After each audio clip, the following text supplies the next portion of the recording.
Polavaram project నిర్మాణాన్ని ప్రతిష్టాత్మకంగా తీసుకుంది ఆంధ్రప్రదేశ్లోని కూటమి ప్రభుత్వం. ఎట్టి పరిస్థితులను 2027 నాటికి పోలవరం ప్రాజెక్టుని పూర్తి చేయాలి అనే టార్గెట్తో ముందుకు వెళ్తున్నారు.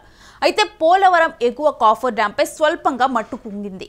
వెంటనే అప్రమత్తమైన అధికారులు కుంగిన ప్రాంతాన్ని పటిష్టపరిచారు. 10 అడుగుల వెడల్పు 7 నుంచి 8 అడుగుల లోతున కాపర్ డ్యాంకు ఎగువన మట్టి కుంగగా వెంటనే స్పందించిన అధికారులు గతంలో వచ్చిన వరదల కారణంగా కాపర్ డ్యాంపై మరో 2 మీటర్ల ఎత్తు పెంచారు. అధికారులు ఎత్తు పెంచిన ప్రాంతంలో మాత్రమే మట్టి జారిందని, వెంటనే దాన్ని పటిష్టపరిచామని అధికారులు చెబుతున్నారు.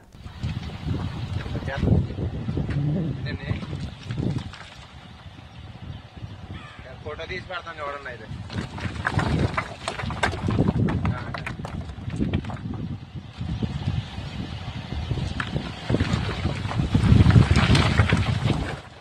ఈ 2027 కల్లా కూడా పోలవరాన్ని ప్రాజెక్టు పూర్తి చేసే విధంగా కూడా అడుగులు పడుతూ ఉన్నాయి. అందుకని అధికారులు కూడా అప్రమత్తంగా ఉన్నారు. సో అప్రమత్తంగా ఉన్న అధికారులు వెంటనే కూడా ఆ మట్టిని పైకి తోసి అదంతా కూడా పటిష్టంగా ఉండేలా కూడా భద్రపరచడం అయితే జరిగింది. కాపర్ డ్యామ్ని ఆ మట్టి అంతా కూడా ఎగువకి పటిష్టంగా చేశారు.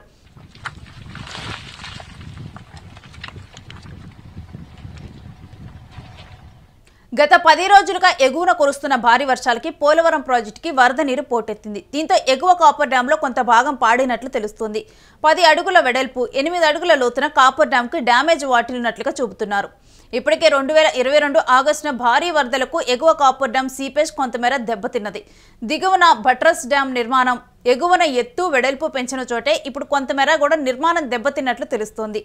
అయితే దీనివల్ల పెద్దగా నష్టం లేదని ఇరిగేషన్ అధికారులు చెబుతున్నారు. దెబ్బతిన్న ప్రాంతంలో మరమ్మతులు చేసి పూర్తి చేసినట్లుగా అధికారులు చెప్పారు. కాపర్ డ్యాం నుంచి సీపేజ్ కొనసాగుతుండటంతో ఎప్పటికప్పుడు డీవాటరింగ్ చేస్తూ డయాఫ్రమ్ వాల్ నిర్మాణ పనులు చేపడుతున్నట్లు తెలుస్తోంది.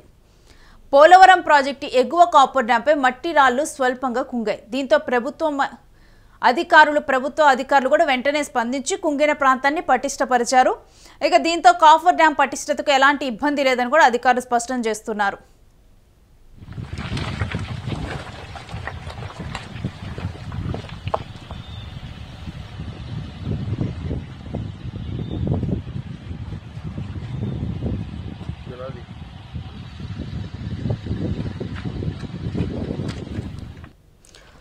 అయితే ప్రజెంట్ తెలుగు రాష్ట్రాల్లో కూడా భారీగా వర్షాలు కురుస్తూ ఉన్నాయి. అయితే వరద నీరు కూడా ప్రాజెక్టులన్నీ కూడా జలకల సంతరించుకున్నాయి. వరద నీరు ఎక్కడికక్కడ కూడా పారుతూ ఉంది. ఎగువన కురుస్తున్న వర్షాలకు కూడా ఇది మట్టి ఇవన్నీ కూడా కొట్టుకుపోవడం కూడా జరుగుతూ ఉంది. అయితే ఇప్పుడు కాపర్ డ్యాం ఏదైతే కాపర్ డ్యాం గతంలో 2022లో వరదలు వచ్చినప్పుడు దెబ్బతిన్నదో ఆ కాపర్ డ్యాము 2 అడుగుల మేర కూడా ఏ ప్రాంతంలో అయితే దెబ్బతిన్నదో ఆ వరదల్ని దృష్టిలో ఉంచుకొని ఫ్యూచర్ని కూడా దృష్టిలో ఉంచుకొని అదే ప్రాంతంలో అక్కడే కాపర్ డ్యామ్ని ఒక 2 అడుగులు కూడా ఎత్తు పెంచడం అనేది జరిగింది. ఆ ఎత్తు పెంచిన ప్రాంతంలోనే ఇప్పుడు మరలా కూడా కాపర్ డ్యాము డ్యామేజ్ అయింది. డ్యామేజ్ అయ్యి అక్కడున్న మనం చూస్తూ ఉన్నాం కదా, మొత్తం హోల్ లాగా పడిపోయి అక్కడున్న మట్టి రాళ్ళు అవన్నీ కూడా కిందకి వెళ్ళిపోవటం అనేది జరిగింది. మొత్తం కూడా అక్కడ నుంచి అది అయితే ఇప్పుడు వెంటనే కూడా అధికారులు అప్రమత్తమే మరలా కూడా దాన్ని పటిష్టంగా ఉండే విధంగా దీనివల్ల ఇబ్బంది ఏమీ లేదు అని చెప్పి కూడా పటిష్టంగా ఉండే విధంగా ప్రజెంట్ ఆ కాపర్ డ్యామ్ని సెట్ చేయడం అయితే జరిగింది అధికారులు.